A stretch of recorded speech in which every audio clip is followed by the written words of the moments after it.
This is what Korea looked like in 1950s. And as of 2023, South Korea is one of the world's most developed country in the world, with a lot of high-value adding industry. But this was not always the same. The real Korean miracle happened a few decades ago. And this came with a hefty price, and Koreans are still paying it. In South Korea, there are more people dying than being born. It has the highest suicidal rate globally. And on top of that, its population is shrinking way faster than any other developed country.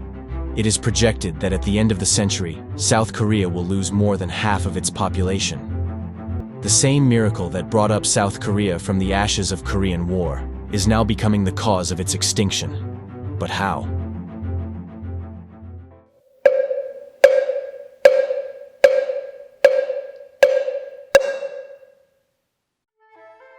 Most of the first half of the 20th century, South Korea was a colony of Japan.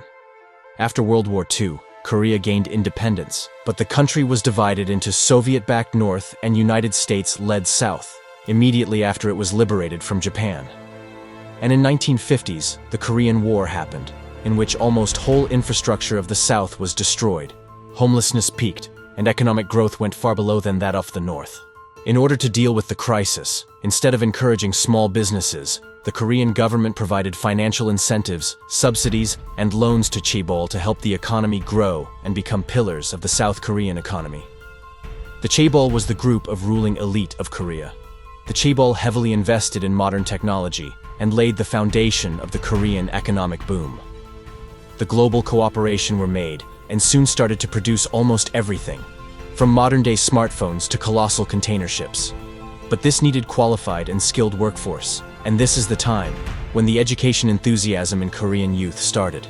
More and more young people wanted to be educated, and government happily provided high-quality education and facilities to the public. Just a few decades ago, only 22% of the population could read and write. But soon, it became the most educated country in the entire world, where more than 2/3 of young people have university degree. And this is when the Korean culture of hard work was created by the Chaebol during the economic boom. These ruling elite started systematically indoctrinating their employees with complete and absolute loyalty to the company, and that the company comes first instead of your family and even yourself.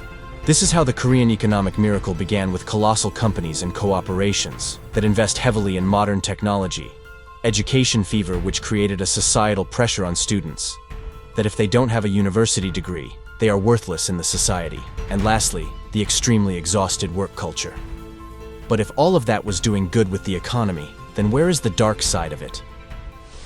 Before further moving on, if you have watched this video so far, then please hit the like and subscribe button to support the channel. Initially, it all seemed good. There was money coming in the country, and the economy was growing. The Chaebol expanded their businesses in many sectors, and now has control over 85% of South Korean GDP. And just Samsung alone makes up almost 20% of the entire economy. But gradually, these Chaebol learned the way to grow without hiring more and more people. And they only represent 10% of the jobs in South Korea. In the past, the demand of qualified and skilled workers increased due to rapid expansion of economy. But now, the demand is decreasing day by day as there are more and more students who are graduating from the university due to the education fever, and it's extremely difficult for young Korean graduates to find a job. These young students do not want labor-type work because these types of jobs have a low pay, and they are looked down in the Korean society. In a society which is so much obsessed with the success in education, that's obviously all more frustrating, which resulted in high unemployment in the country. The government even also launched a program for fresh graduates to apply abroad for a job. And due to all of this, South Koreans don't want to have babies anymore, as the cost of living skyrocketed and high unemployment in the country. Developed countries usually have declining population, and it's a phenomenon that occurs in every country who has transitioned from an agrarian to rich and developed society.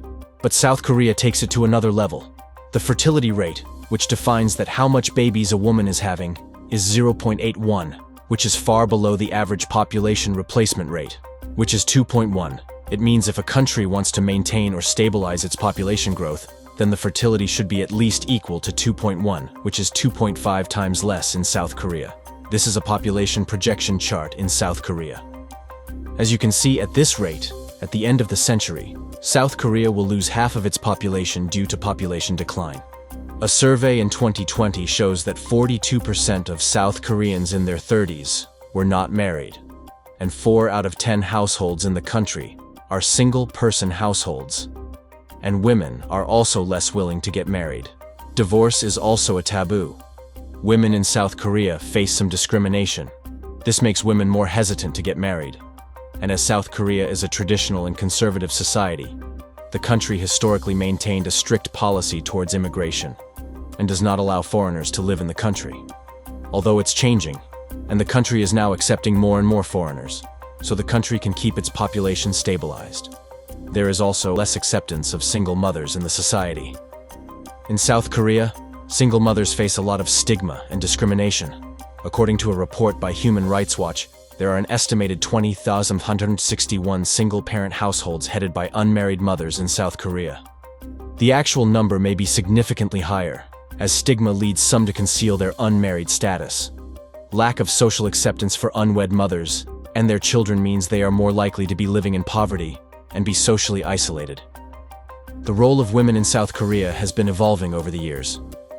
According to a study published in the Asian Journal for Public Opinion Research, South Korean women are increasingly seeking professional careers and are more likely to believe that both spouses should contribute to their family income.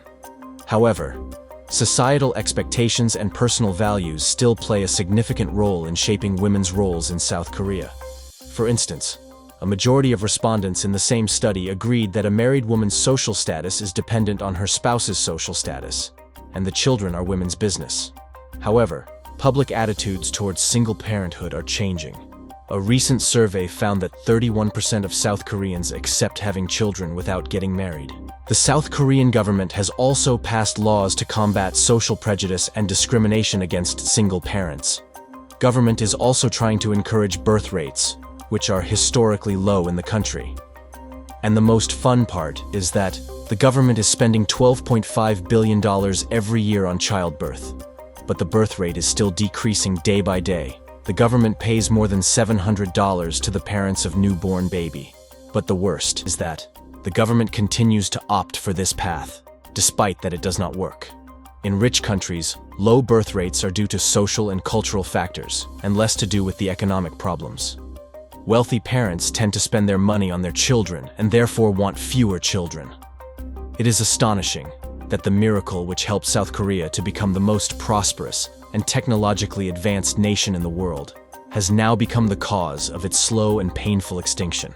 And if you like this video, you probably want to know about how Japan is dealing with its own shrinking population, and for that, click on the right video. I will see you there.